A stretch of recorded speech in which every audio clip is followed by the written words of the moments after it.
How to charge your Expedia virtual card. Hello everybody, welcome back to my channel. This is me Bipin Basnel, and today I'll guide you on how you can charge your Expedia virtual card on Expedia.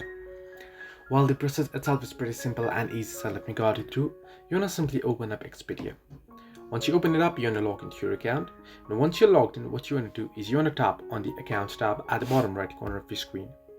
Now here you'll be able to see the payment methods option. If you don't find it here, you want to head into profile. Under it you'll be able to see payment methods as well, but in my case it's right here, so you want to tap on payment methods option.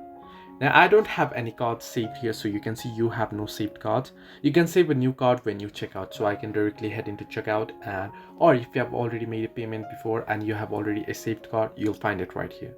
So what you want to do is you'll be able to change your card here. In my case it's not showing up here because I don't have any saved card, but if you do have one, you'll be able to change it. You want to enter in your new card details. As long as it is valid and you enter the information correctly, you'll be able to change it, and then you will be able to charge it next time on your next booking. So this way you can charge your Expedia virtual card. Hope this helped you. Do like and subscribe, and do not forget to leave a comment down below if you have any further issues.